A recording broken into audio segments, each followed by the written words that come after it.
ideas to an ultimate mystical apprehension of the ideas of beauty, truth, and ultimately goodness.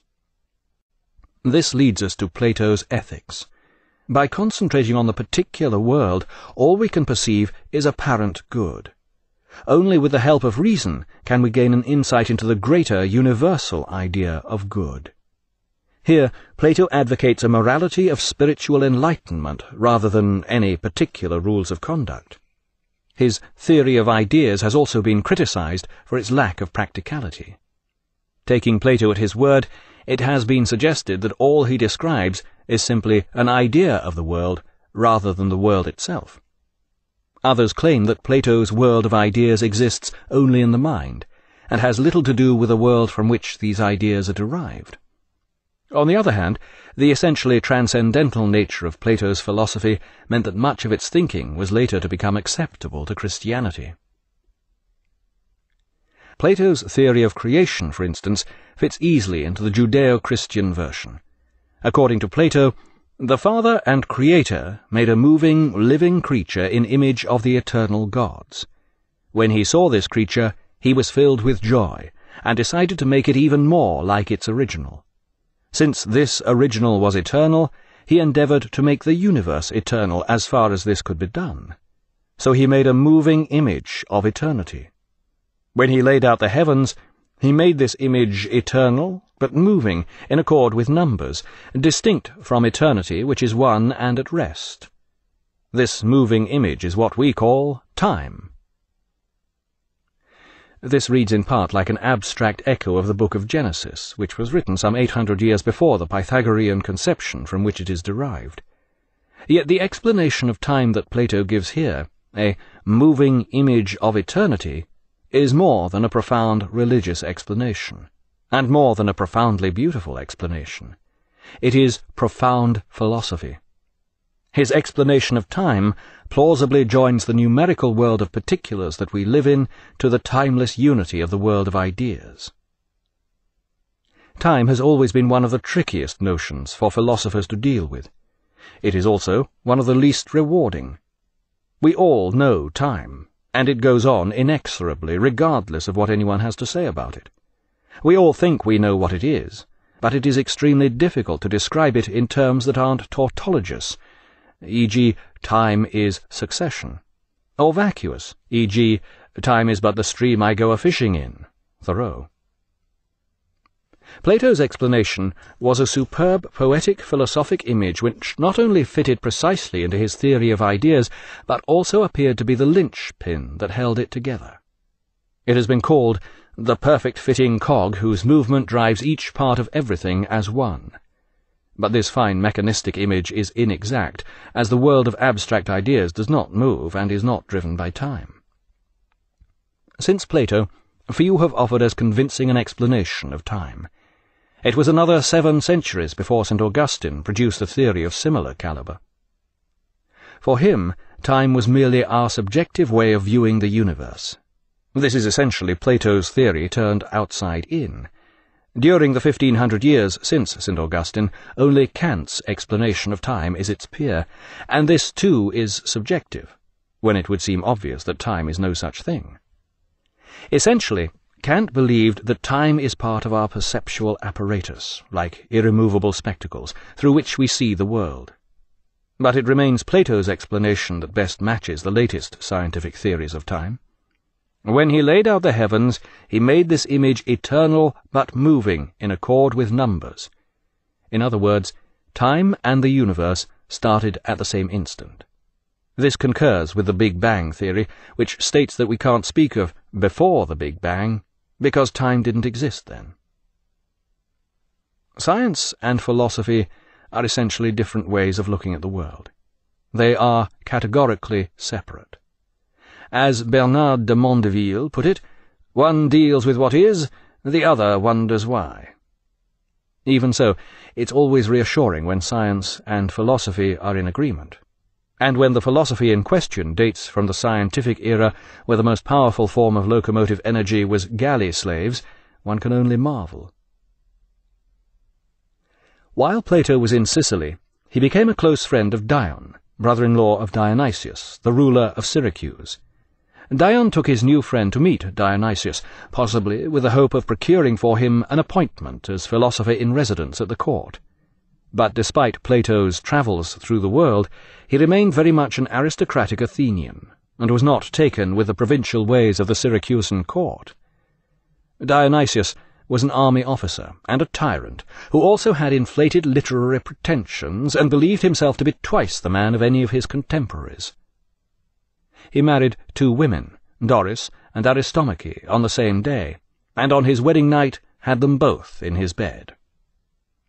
Things seem to have quieted a bit by the time Plato arrived on the scene. It all sounds rather pleasant from his description, even if he found nothing to please me in the tastes of a society devoted to Italian cuisine, where happiness was held to consist in stuffing oneself twice a day and never sleeping alone at night. This was evidently too much stuffing for the 40-year-old Plato, whose Athenian fastidiousness soon got on Dionysius's nerves. Dionysius had begun life as a clerk in the civil administration, but had been marked out from the start by his exceptional poetic gifts. He had then risen through the ranks of the army, at the same time composing a few verse tragedies of unsurpassed merit, as all his subordinate officers readily agreed. After seizing power, he transformed Syracuse, by a series of brutal conquests, into the most powerful Greek city west of Greece.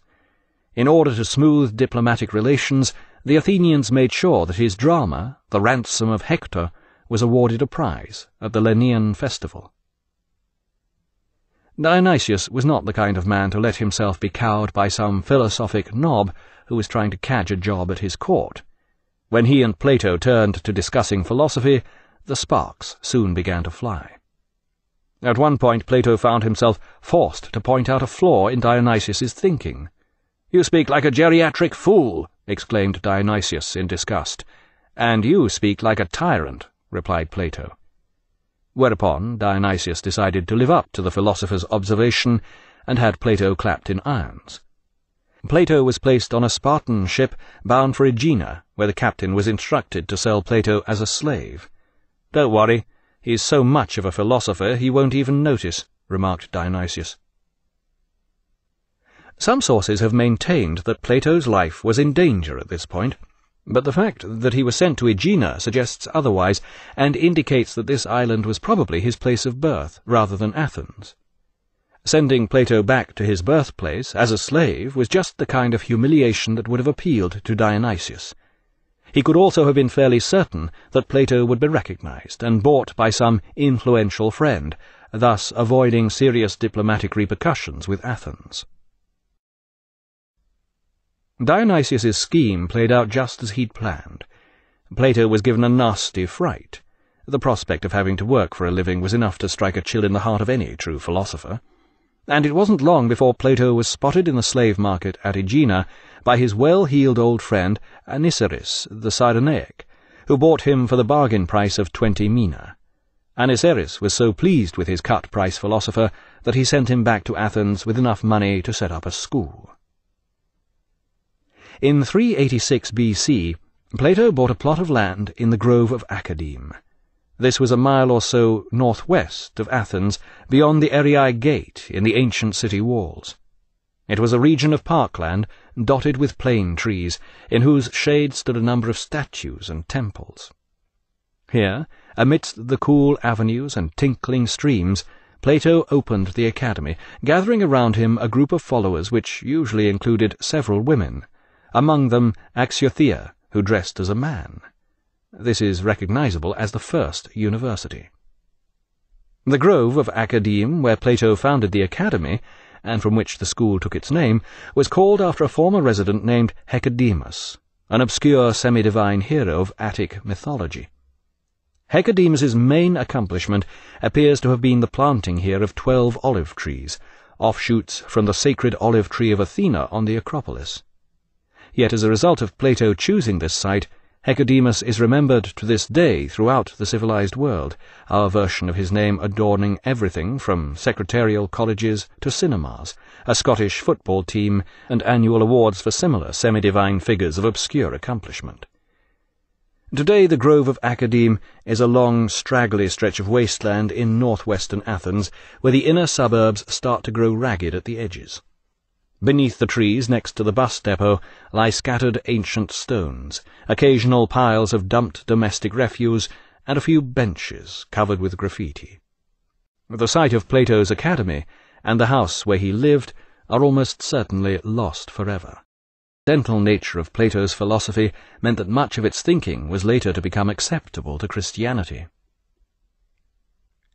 Plato's theory of creation, for instance, fits easily into the Judeo of ideas to an ultimate mystical apprehension of the ideas of beauty, truth, and ultimately goodness.